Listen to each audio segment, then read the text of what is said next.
መሬት አይሸጥም አይለወጥም የሚለው አሁን እየተሰራበት ያለው ፖሊሲና የህገ መንግስት ድንጋጌ ላይ ምንድነው አቋማችሁ? ይሄ በጣም ስተት ነው፣ መቀየር ያለበት ነገር ነው። ያለምን ሁኔታ የሚያሳየን መሬት ፕራይቬታይዜሽን ነው መሆን መቻል ያለበት።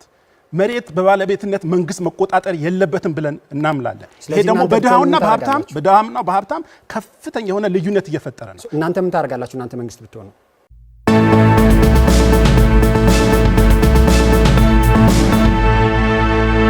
ክቡራን ተመልካቾቻችን በሁለተኛው ምዕራፍ የክርክራችን ጊዜ ክቡራን የፖለቲካ ፓርቲ ተወካዮች ከዚህ ከመድረክ ለሚቀርቡላቸው ጥያቄዎች ምላሽ ይሰጣሉ። የንግግርና የጥያቄና መልስ ቅደም ተከተሉ ካሁን ቀደም የመግቢያ ንግግራቸውን ባቀረቡበት ቅደም ተከተል ይሆናል። ከኢዜማ ጀምራለሁኝ። የመጀመሪያው ጥያቄ በማኒፌስቶአችሁና አሁን በመግቢያ ንግግራችሁ ላይ በተበጣጠሰ ማሳ ምርትና ምርታማነትን በማሳደግ የምግብ ሉዓላዊነትን ማሳደግ እና ማረጋገጥ አይቻልም ብላችኋል። በግብርና ምርታማነት ትኩረታችሁ የሚሆነው የአርሶ አደሮችን ማሳ ትንንሽ ማሳዎችን ምርታማነት ማሳደግ ወይስ በሰፋፊ እርሻዎች ኮመርሻላይዜሽንን በማስፋፋት ምርትን ማሳደግ? የቱ ነው ትኩረታችሁ? እሺ አመሰግናለሁ። በእኛ እምነት አሁን ባለው ሁኔታ የምናካሄደው የግብርና ስርዓት የተበጣጠሰ እርሻ መሬት ላይ ነው። የገበሬው የአማካይ የእርሻ መጠን 0.5 ሄክታር ነው አሁን ባለው የሚያሳየን ዳታ። ይሄን የተበጣጠሰ እርሻ የትም እያደረሰን አይደለም። አሁን እያካሄድን ያለ ነው ከድህነት የሚያወጣን አይደለም። ይሄን በማሰባሰብ በማቀያየር ወይም በማጠጋጋት ሰፋፊ እርሻዎች እንዲፈጠሩ እናደርጋለን ማለት ነው። ሰፋፊ እርሻዎች ከተፈጠሩ በኋላ በሚመረተው ምርት አግሮ ኢንዱስትሪያላይዜሽን በማስፋፋት ግብርናችንን የምናመርተው ምርት ከፍ እንዲል ማድረግ ይቻላል። የተበጣጠሰ ያላችሁትን ማሳ ሰፋፊ ማሳ የምታደርጉት በምን ስልት ነው? ገበሬውን በማሳመን አሁን ያለው የተበጣጠሰ ሁኔታ ከድህነት የሚያወጣን አይደለም። ስለዚህ ገበሬውን ተጠቃሚ መሆኑን እየነገርነው ሰፋፊ እርሻ መሆኑን ሜካናይዝ ማስፋፋት ተጠቃሚ መሆኑን እያስረዳን ነው። ገበሬ ይሄ ኩታ ገጠም ወይም ክላስተር ከሚባለው በምን ይለያል? ኩታ ገጠም ምንለው ነው እሱ ነው አሁን እያልን ያለ ነው። አሁን ያለው ግን በበቂ ሁኔታ አይደለም ተግባራዊ እየተደረገ ያለው። መሬት ላይ ያለው ሀቅ ኩታ ገጠም እንለዋለን እናወራዋለን እንጂ መሬት ላይ ያለው ግን አሁንም በ0.5 ብልጽግና ፓርቲ እየተገበርኩት ነው እያለ ካለው የኩታ ገጠም ወይም ደግሞ የክላስተር የእርሻ መሬቶችን በጋራ የማልማትና የመጠቀም ሀሳብ ወይም ፖሊሲ በምን ይለያል? እናንተ ሀሳብ ይሄኛው ሀሳብ እኛ አንደኛ ከተናገርንበት ጊዜ ጀምሮ ተግባራዊ ነው የምናደርገው። አሁን ያለው እውነታው ምንድነው? መሬት ላይ ያለው ሀቅ ምንድነው የሚለው ነገር ማየት አሁን ያለው ስላልተገበረን ተገብረዋለን ነው እያላችሁ ያላችሁት? አንዱ እሱ ነው እንጂ አዲስ ሀሳብ ያመጣችሁት ወይ ደግሞ አዲስ የፖሊሲ አማራጭ አይደለም። ይሄ የፖሊሲ አማራጭ ነው። ይሄ ራሱ አንዱ ትልቁ የፖሊሲ አማራጭ ነው። ምክንያቱም ባለፉት ጊዜያት ግብርናችን እየመጣበት ያለው የተበጣጠሰ እርሻ ተግባራዊ እያደረግን ነው። ይሄ ለውጤት እያበቃን አይደለም። ስለዚህ በፖሊሲ በፕሮግራም በመዋቅር ደግፈን ሜካናይዝ እርሻ ማስፋፋት አለብን ነው እያልን ያለን። በመግቢያ ንግግራችሁ ላይ መሬት የአርሶ አደሩ ባለመሆኑ ምክንያት የካድሬ ማሰሪያ ሆኗል ብላችሁ አስቀምጣችኋል። አርሶ አደሩ ታስሮበታል ለማለት ይመስለኛል። የመሬት ስሪት ፖሊሲያችሁ ምንድን ነው? የኛ የመሬት ፖሊሲ ስሪታችን መሬት የግል መሆን መቻል አለበት፣ መሬት የወልና የመንግስት መሆን መቻል አለበት ነው እያልን ያለ ነው። አሁን ያለው በህገ መንግስቱ አንቀጽ 40 ላይ በተቀመጠው ለይስሙላ መሬት የኢትዮጵያ ህዝብና የመንግስት ነው እያለ ነው። ይሄ ደግሞ መሬትን በሞኖፖሊ ወይም በበላይነት መንግስት እንዲቆጣጠር አድርጎታል። ይሄ ደግሞ ዜጎች ከድህነት የሚያወጣ አይደለም፣ ወይም መሬትን ወደ ኢኮኖሚ ምርታማነትን የሚያስገባ አይደለም። ለአርሶ አደሩ የግል ይዞታውና መሬቱ ላይ በእናንተ ፖሊሲ ምን አይነት መብት ነው የምትሰጡት? የምንሰጠው መብት ትልልቅ የእርሻ ምርት እንዲያመርት ሜካናይዜሽን እንዲያስፋፋ ድጋፍ እናደርግለታል። መጀመሪያ ማመን ያስፈልጋል። ገበሬውን ማመን መደገፍ ያስፈልጋል። ዶክተር አብርሃም አሁንም ቢሆን በኩታ ገጠም ወይም ደግሞ በክላስተር በጋራ በመሆን መሬታቸውን እንዲያለሙ እኮ የኢትዮጵያ አርሶ አደሮች አልተከለከሉም። ተከልክለዋል እንጂ በህገ መንግስት መጀመሪያ መሬቱ ራሱ መሬቱ ራሱ ገበሬው የራሱ መሆኑ እርግጠኛ ነው ወይ? በሚፈለገው ልክ ከመሬቱ ለምሳሌ በእርሻ ምክንያት ትላልቅ ኢንቨስትመንት ምክንያት ሲነሳ አግባብ የሆነ ካሳ ያገኛል ወይ?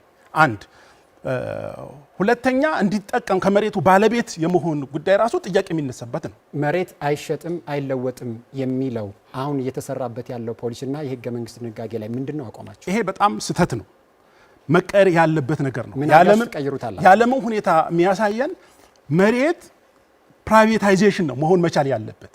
መሬት በባለቤትነት መንግስት መቆጣጠር የለበትም ብለን እናምላለን። ይሄ ደግሞ በድሃውና በሀብታም ከፍተኛ የሆነ ልዩነት እየፈጠረ ነው። እናንተ ምን ታደርጋላችሁ? እናንተ መንግስት ብትሆኑ ይሄ ነው የምናደርገው። መሬት የግል የመንግስትና የወል እናደርገዋለን። የግል መሬት እንዲሸጥ እንዲለወጥ አርሶ አደሩ የግል ዞታና መሬት እንዲሸጥና እንዲለወጥ ትፈቅዳላችሁ? አዎ፣ ይሄ ባለመብት ያደርገዋል። በጣም ምርታማነት እና የኢኮኖሚ ተጠቃሚነት ያረጋግጥለታል። ወደ ከተሜነትም ልግባቢ በሚፈለገው ዋጋ አግባብ የሆነ ካሳ አግኝቶ ህይወቱ ማሻሻል ይችላል። እንዲህ አይነት ህግ ያወጡ ለምሳሌ በ1992 ሜክሲኮ የጋራ ወይም ደግሞ የወል የነበረውን ሀብት ወደ ግል በማዞር የግል ይዞታቸውን አርሶ አደሮች እንዲሸጡ በመፍቀዳቸው ምክንያት በጥቂት ዓመታት ውስጥ በሺህ የሚቆጠሩ አርሶ አደሮች መሬታቸው ለባለሀብቶችና ለሪል ስቴት ተሽጦ ከቀያቸው ተፈናቅለው ተመጽዋችና ጥገኛ አድርጓል።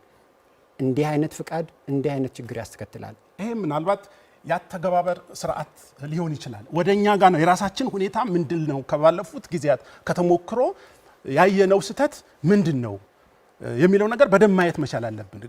ግብርናው ያልዘመነበት ምክንያት በደንብ እንደ ሀገር ማጤን መቻል አለብን። አንዱ ገበሬው የመሬት ባለቤትነት ባለመሆኑ ነው። ስለዚህ በ0.5 ሄክታር ሜክሲኮ ውስጥ ብራዚል ውስጥ አርሶ አደሩን የመሬት ባለቤት ብቻ ሳይሆን የመሸጥ የመለወጥ መብት በሰጡት በተወሰኑ ዓመታት ውስጥ ነው መሬቱን እና ቀዩን ተነጥቆ ለመሰደድና የከተማ ተመጽዋች ለመሆን የተዳረገው። ኢትዮጵያን እናንተ በምትሉት መንገድ እንዲህ ያለ ችግር የሚያስከትል ከሆነ አርሶ አደሩና ኢትዮጵያን በምን ትጠብቋታላችሁ? አሁን አንተ እየነገርከን ያለው የሜክሲኮ የአንዷን ሀገር ምሳሌ የብራዚልም ጨምረን እኮ ያን የላቲን የሁለት ሀገሮች የሶስት ሀገሮች ምሳሌ አንስተ ሊሆን ይችላል። በኬንያና በደቡብ አፍሪካ ተመሳሳይ አለ። የትኛውም ያደጉ ሀገሮች ቢሆን የተለያየ የአፍሪካ ሀገር ብትሄድ መሬት በበላይነት የሚቆጣጠረው በግል ነው፣ በግለሰብ ደረጃ ነው። ፕራይቬታይዜሽን ነው መሬት። መንግስት ሞኖፖላይዝ አድርጎ የመሬት አስተዳደር የሚያስተዳድርበት ሰዓት ያለ ብቸኛ ሀገር ቢኖር ኢትዮጵያ ናት። ምናልባት አሁን በጥቂቱ አንድ ሁለት ምሳሌ ያለው ነባራዊ ሁኔታ ያለውን የሶሺዮ ኢኮኖሚክ የብራዚልና አሁን የጠቀስከው ሀገር ሌላ ሊሆን ይችላል። በደንብ ማየት ይጠይቃል። ግን እኛ ጋር ጉዳት አምጥተዋል ነው የእናንተን የፖሊሲ ለውጥ ተከትሎ እንዲህ አይነት ችግር እንዳይመጣ ምን መጠበቂያ መንገድ አላችሁ ነው የኔ ጥያቄ። አንደኛ የራሳችን ፍልስፍና ይኖረናል። ጠንካራ የሆነ ተቋማት መኖር መቻል አለባቸው። ጠንካራ የሆነ በተለይ ገበሬውን የሚያስጠቅም ስርዓት ተቋማቶችን ገለልተኛ በሆነ መልክ ማጠናከርና ማቋቋም መቻል አለብን ማለት ነው። ስለዚህ የመሬት ስሪትን በተመለከተ ማጠናከር የመሬት ነገር የአጥንት ነገር ነው። የመሬት ነገር የርስት ጉዳይ ነው። መሬት ማምረቻ ብቻ አይደለም፣ የማንነትና የህልውና መገለጫችን ነው። እንዴት ይሸጣል ይለወጣል ትላላችሁ ለሚለው የኢትዮጵያ ህዝብ ጥያቄ ምንድነው ምላሻችሁ? አሁን አንዱ ችግር ወደ ኋላ ያስቀረን ዛሬም ድረስ ችግር ውስጥ እየከተተን ያለው መሬት በርስት ማስተላለፍ ነው። ይሄ ደግሞ ለምርታማነት የሚያበረታታ አይደለም። ይሄ አስተሳሰብ ራሱ መቀየር መቻል አለበት። ከምርትና ከምርታማነት ነው ማያያዝ መቻል አለብን። የበለጠ ምርታማነት የበለጠ ፕሮዳክቲቭ እና የኢትዮጵያ ህዝብ በበቂ ሁኔታ ምግብ ልናቀርብ የምንችለው ምን አይነት የመሬት ፖሊሲ ብንከተል ነው የሚለው ነገር በደንብ ማሰብ ያስፈልጋል። ስለዚህ ትላልቅ ማሳዎች ትላልቅ ሜካናይዝ የሆነ እርሻ መፍጠር ላይ መሰረታዊ የሆነ ለውጥ ማምጣት ያስፈልጋል። ከዚህ አንፃር የመሬት ፖሊሲው ትልቅ ማነቆ ሆኗል። ይሄ እንዳይፈጠር ነው። ምርታማነትን በመለከተ የግብርና ምርቶች በስፋት በጥራት በአይነት ባለመመረታቸው ምክንያት መቀንጨር 38 በመቶ የሆነባት ሀገር ላይ ነን ብላችኋል። እናንተ መንግስት ብትሆኑ አሁን ያለውን የሰብል ምርት እና አጠቃላይ ግብርና ምርት በምን ያህል መጠን አሳድጋችሁ የት ታደርሱታላችሁ? በጣም ጥሩ። በዋነኝነት እኛ የስታንቲንግ ወይም የመቀንጨርን ሁኔታ ስናይ እንደ ኢንስቲትዩሽን ግብርና ሚኒስቴር ፌል አድርጓል ነው የምንለው። ፌል ያደረገበትም ምክንያት ቅድም እንደገለጽኩት የጠንካራ መዋቅሮች ስሌት ውስጥ ባለመግባቱ ነው። በስንዴ በማምረት ብቻ የካሎሪ መጨመር ላይ ነው ፎከስ የተደረገው። በዋነኝነት ግን የፕሮቲን እና የሌሎች የማይክሮኒውትሪየንቶችን ግን ረስተውታል። ለምሳሌ የወተት የስጋ ተዋጽኦችን ለህዝባችን ተደራሽነት መሆን አልቻለም። በ2017 የበጀት ዓመት አፈጻጸም መሰረት የወተት፣ የስጋ፣ የእንቁላል፣ የማር ምርት ካሁን ቀደም ከነበረው በብዙ ጥፍ እንዳደገ ያመለክታሉ ሪፖርቶች። ችግሩ እሱ ላይ ነው። የቁጥር ጨዋታ ነው እንጂ በተግባራዊ በመሬት ላይ ስናይ ግን ዜጎች ለምን አልተቀየሩም? ለምን ስታንቲንግ ሬት 38% ይሆናል? እንደዛ አይነት ቁጥሮች ምን ላይ ከሆነ ምርታማነትን የሰብል፣ የሆርቲካልቸር፣ የጥጥ፣ የሌሎች ምርቶችን የእንስሳት ተዋጽኦ ምርቶችን ጨምሮ በምን ያህል ጊዜ ታደርሱታላችሁ? ለኢትዮጵያ ሕዝብ የምትገቡት ቃል ምንድነው? እኛ በማኒፌስቶአችን ከ2013 ዘንድሮ ያደረግነው ምንድነው? በስንዴ የራሳችን ሰልፍ ሰፊሽንት ወይም ኢትዮጵያ ራሷን መቻል አለባት በ5 ዓመት ውስጥ ብለን ቃል ገብተን ነበር።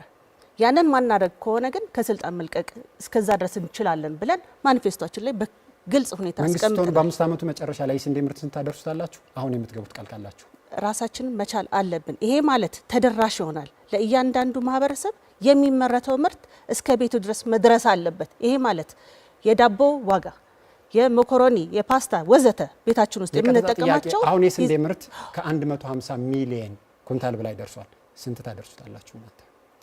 አሁን ኳንቲፋይ ማድረግ አንችልም።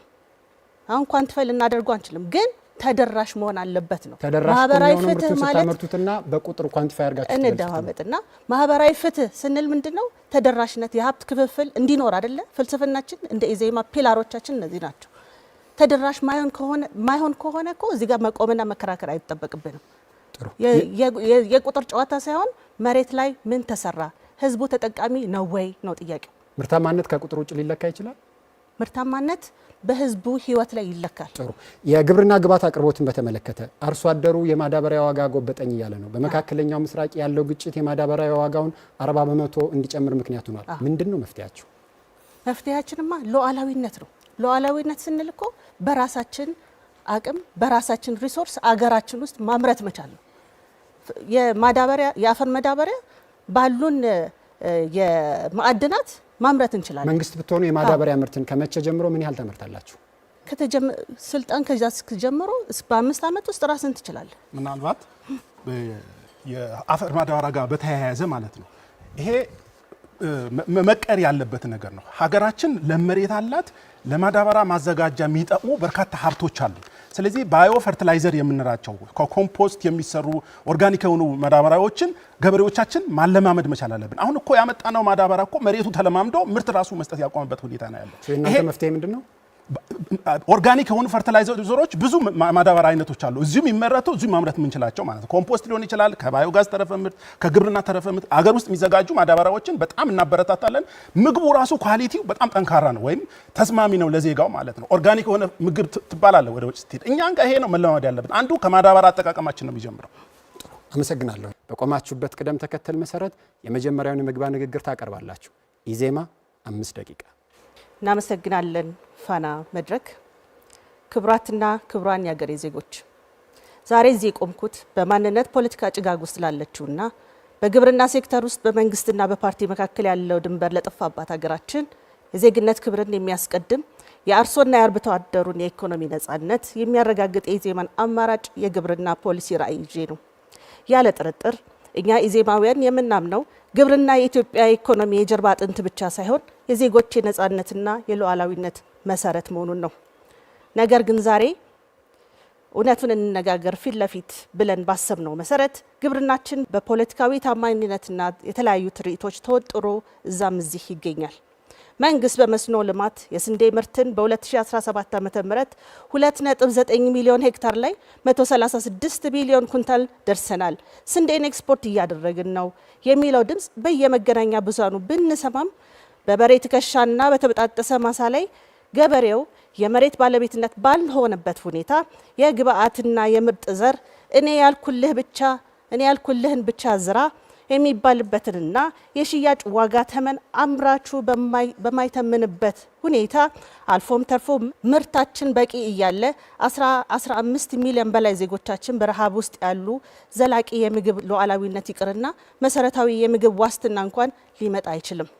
እውነቱን እንነጋገርና መንግስት የምግብ ሉዓላዊነትን እሳቤ ከኢዜማ ፖሊሲ ሰነዶች ቢዋስም ተግባሩ ግን ለፖለቲካ ትርኢት በመዋሉ ዛሬም ሀገራችን የመንግስት ፖሊሲ ውድቀት መለኪያ በሆነው ስታንቲንግ ወይም የህፃናት መቀንጨር 38% ወይም በመቶ አስከፊ ደረጃ ላይ ደርሰናል።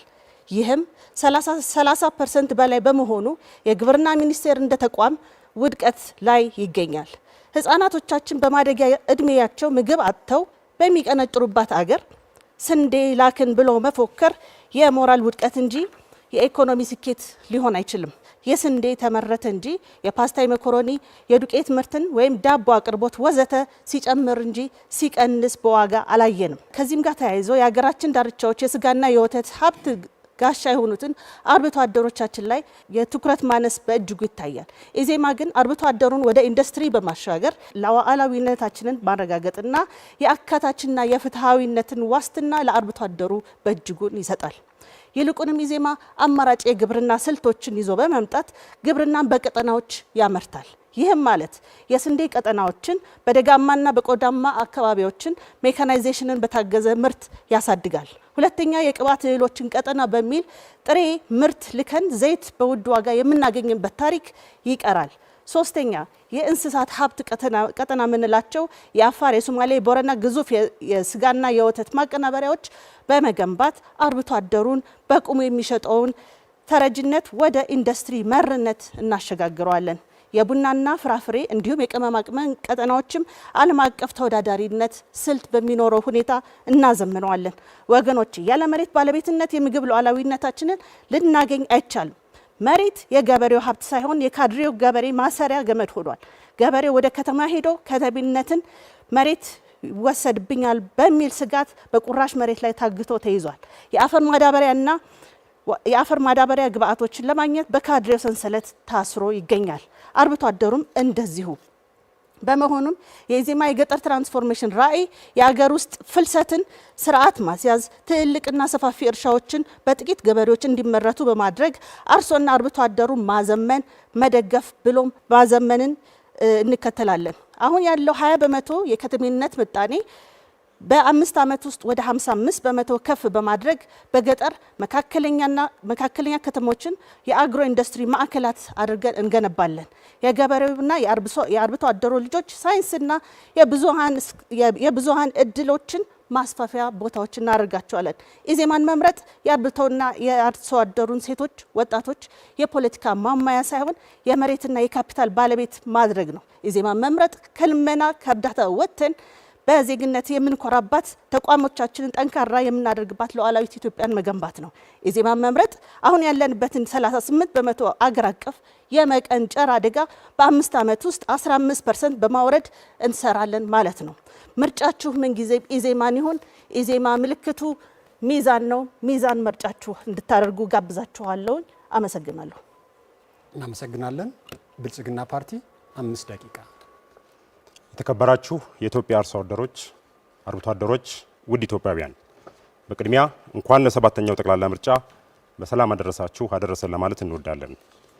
ዛሬ ከፊታችሁ ስንቆም ቃላችንን ፈጽመን ሀገራችንን አንገት የሚያስደፉ ታሪካዊ ስብራቶችን መጠገን ጀምረን ራሳችንን ከፊታችን ለሚጠብቀን ብርቱ ጥረት የሚጠይቅ ስራ አዘጋጅተን ቃላችንን ለማደስ ነው።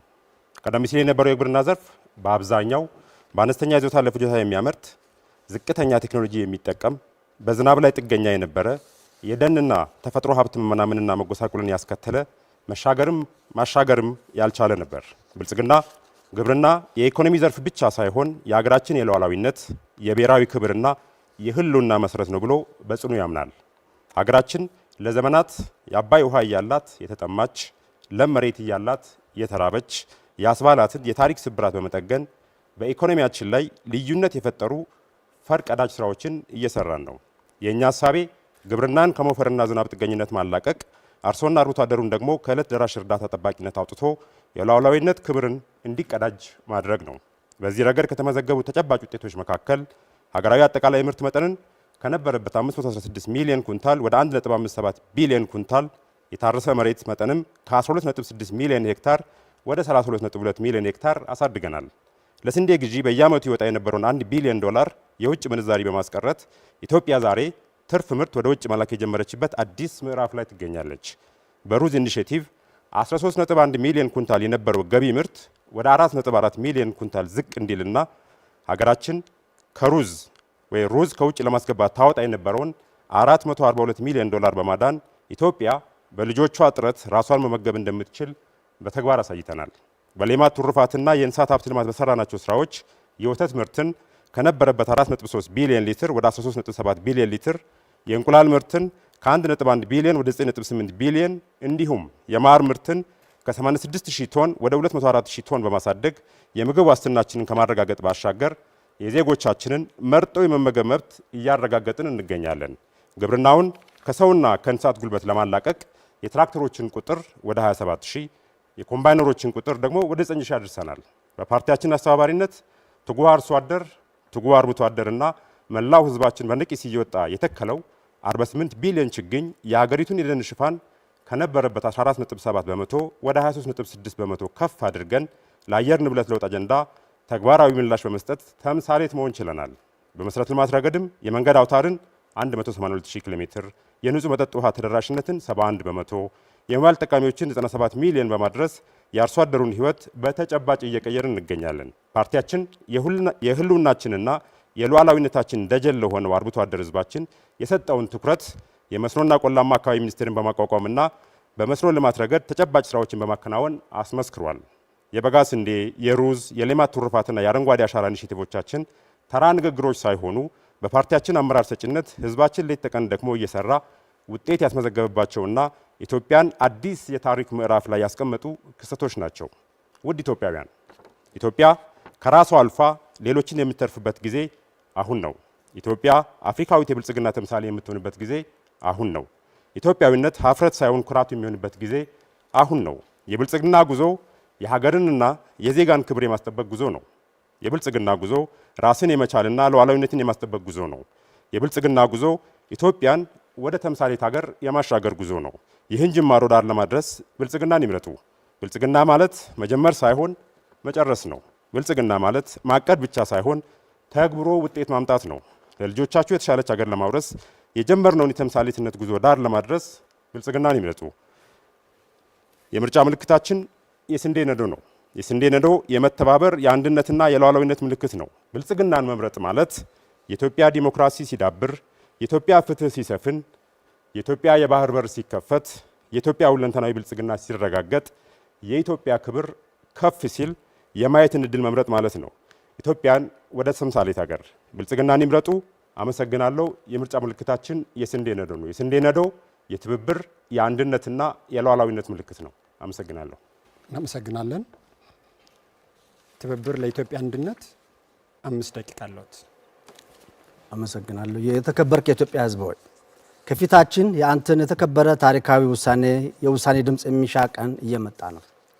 ግንቦት 24 ቀን 2018 ዓ.ም የሚደረገውን 7ኛው ሀገራዊ ምርጫ ምክንያት በማድረግ ፓርቲዎች የምረጡን የፖሊሲ አማራጭ ማቅረቢያ ቅስቀሳን አስመልክቶ ዛሬ የትብብር ለኢትዮጵያ አንድነት ለኢትዮጵያ ማለት 4 ፓርቲዎች የመሰረቱትን ቅንጅት በመወከል የትብብራችንን የግብርናና የገጠር ልማት ፖሊሲን የመግቢያ ሀሳብ እንደሚከተለው አቀርባለሁ። አገራችን ኢትዮጵያ ለግብርና የተፈጠረች በሚመስል መንገድ ተስማሚ የአየር ጠባይ ንብረት፣ ሰፊ መሬት፣ መጠነ ብዙ ትላልቅና መካከለኛ ወንዞች እንዲሁም በርካታ ንጹህ ሐይቆች ያላት ሀገር ስትሆን ካላት 110 ሚሊዮን ሄክታር መሬት ውስጥ 50 በመቶ የሚሆነው ሊታረስ የሚችል ቢሆንም ከዚህ ውስጥ እስካሁን ድረስ የታረሰው የመሬት መጠን ከ20 በመቶ አይበልጥም። በጣም ወጣት የሰው ኃይል ቢኖረንም የግብርና ክፍለ ኢኮኖሚ ከሀገሪቱ ጠቅላላ ምርት ድርሻው ከ30 በመቶ በእጅግ አልዘለለም። በበለጸጉት ሀገራት እንደተስተዋለው በግብርና የተሰማራው የህዝባቸው ቁጥር ከ5 በመቶ አይበልጥም።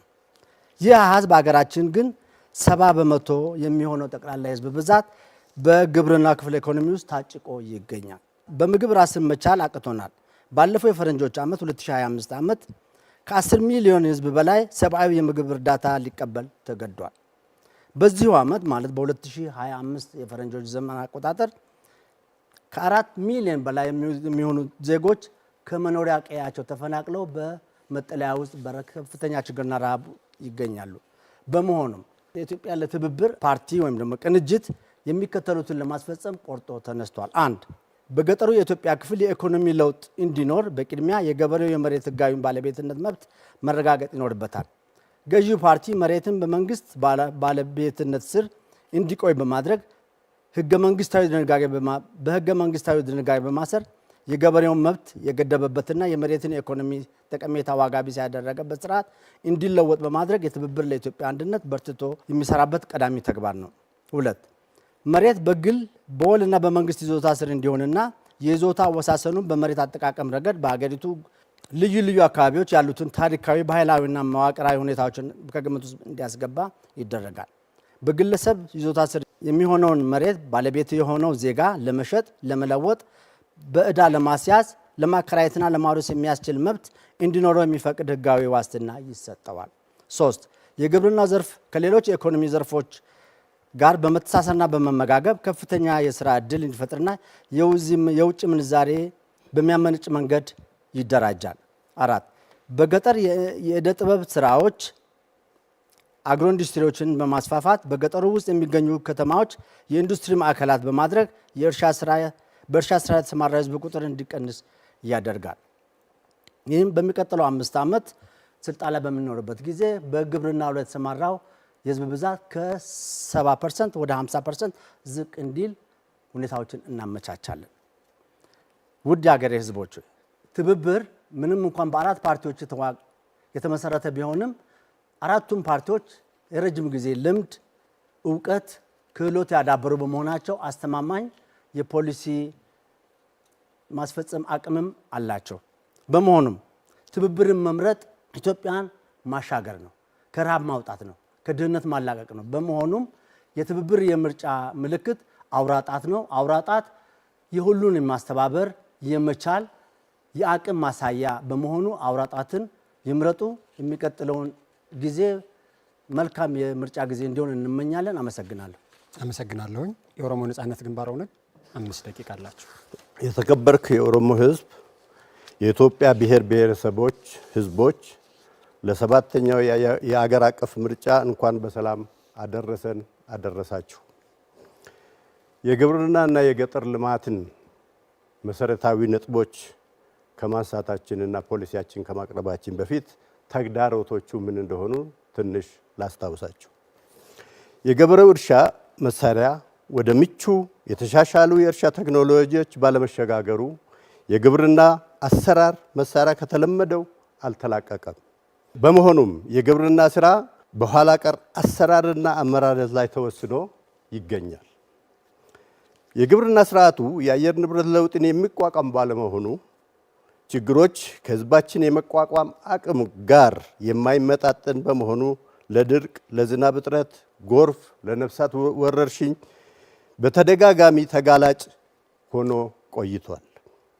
አርብቶ አደሩም በማህበረሰባችን በአየር ለውጥ ምክንያት ተጎጂ ነው። ለምሳሌ በቦረና ዞን በተደጋጋሚ በሚከሰተው ድርቅ በአካባቢው ነዋሪዎች ኑሮ ላይ ከፍተኛ ተጽዕኖ ማሳደሩ የቅርብ ጊዜ ትዝታችን ነው። ለመሬት ለምነትና የተፈጥሮ ሀብት ብዝሃ ህይወት በመመንመኑ ምርትና ምርታማነት ሰስቴነብል አግሪካልቸር ማከናወን አልተቻለም። በሽታና ችግርን የሚቋቋሙ የአገር በቀል የእህል ዘሮች መጥፋታቸው ገበሬው ሙሉ በሙሉ ከውጭ ከሚመጡ ምርጥ ዘርና ማዳበሪያ ላይ ጥገኛ ሆኖ ይገኛል። ይህም ቫልዩ አድ አድርጎ በራሱ ማድረግ ባለመቻሉ ገበሬው ተመጣጣኝ ዋጋና በማጣት ለዝቅተኛ ኑሮ ተጋልጧል። በገጠሩ ወሳኝ የሆኑ መሰረተ ልማቶች የሉም ወይም ለህዝብ ተደራሽነት አልተዘጋጁም። ዋና የአገሪቱ ሀብት መሬት ቢሆንም የመሬት ሀብት በሚሰጠው ጥቅም ኮምፓራቲቭ አድቫንቴጅ አኳያ ኦዲት ባለመደረጉ እና የመሬት አጠቃቀም እቅድ ላንድ ዩዝ ፕላን ለመኖር ቢኖርም ደግሞ በተግባር ስራ ላይ አልዋለም። የእንስሳት ሀብት እንክብካቤ ለመያዝና በምርታማነት እንዲጨምር ባለመደረጉ በዓለም ታዋቂ ዝርያዎች እንደ ቦረና ከብት፣ እንደ ሆሮ ብሪድ፣ አርሲ ባሌ ዝርያ፣ ፎገራ፣ ሻኮ፣ ቤዛይት እና እነዚህ የመሳሰሉት እንስሳት ከዓለምም እየጠፉ እየመነመኑ ይገኛሉ። ኢትዮጵያ ብቻ የሚገኙ ናቸው። እነዚህ ምርትና ምርታማነታቸው ጥሩ የሆኑ እንክብካቤ በማጣታቸው በዓለም አቀፍ ሀገራችን የታወቀችበት የእንስሳት ሀብት የእንስሳት ተዋጽኦ ምርትና ምርታማነት በጣም ዝቅተኛ ነው። እውቀትና ክህሎት የሚያጠናክሩ ባለሙያዎች በገቱ አይመደቡም። በመሆኑም የግብርና የገጠር ልማት የኦነግ ፖሊሲ አንዱ በሆነው የተግባር ምሰሶ የኢኮኖሚ አብዮት ማካሄድ ውስጥ የሚገኝ ትልቁና መሰረታዊ የክንውን ግብ ነው። የገጠር የግብርና ቁርኝት ዘርፍ ሲሆንም አብዛኛው 80% ህዝባችን መተዳደሪያ ነው። በመሆኑም የገጠር ልማት የህዝባችን መሰረታዊ ፍላጎት በመሆኑ የኦሮሞ ነጻነት ግንባር በጽኑ ያምናል። የኦሮሞ ነጻነት ግንባር ግብርና መርህ ዶክትሪን የኦሮሚያ የኢኮኖሚ ሀብት የኢትዮጵያ ሉዓላዊነት እና የአንድነት አጀንዳ በማድረግ የግብርና ልማትን የኢኮኖሚ ነጻነት እምብርት ያስቀምጣል። በመሆኑም የኦሮሞ ነጻነት ግንባር ዶክትሪኑ አግሮ ኢንዱስትሪያላይዜሽን ላይ የሚያተኩር በጥቃቅንና ኢንዱስትሪዎችን በማሳደግ ከፍተኛ ቫልዩ አድ የሚያደርጉ ምርቶችና ምርታማነቶች ላይ ያተኩራል። በመሆኑም የፖሊሲው ጭብጦች የአካባቢ ምርትን ራስን ማስቻል፣ ከመፈናቀል ከንብረት ንጥቂያ በመጠበቅ ይህ ወሳኝ የፖሊሲ አካል የክልሉን ህዝብ እንዲያገር ማድረግ ነው። ሀብቶቻችንን በደንብ ማገናኘት እንችላለን፣ ማገናዘብ እንችላለን። ንብረት አደጋ ላይ መቋቋም በሚለው ኦነግ መሰረታዊ የማህበረሰብ ደረጃ የገጠር ኑሮን ማጠናከር፣ አርሶ አደር ማህበረሰቦችን ለከባድ ረሃብ፣ ለዓለም አቀፍ የዋጋ ንረቶች እንዳይጋለጥ ይከላከላል፣ ያደራጃል። ህዝባችን መሰረታዊ ችግሮቹን እንዲፈታ ያደርጋል። ኦሮሞ ነጻነት ግንባርን ምረጡ።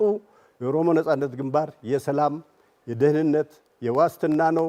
ምልክታችን ሆሮሮ የአባ ገዳ በትረ መንግስት ነው። አመሰግናለሁ። ክቡራንና ክቡራት የመጀመሪያው ምዕራፍ የክርክር ጊዜያችን ተጠናቋል።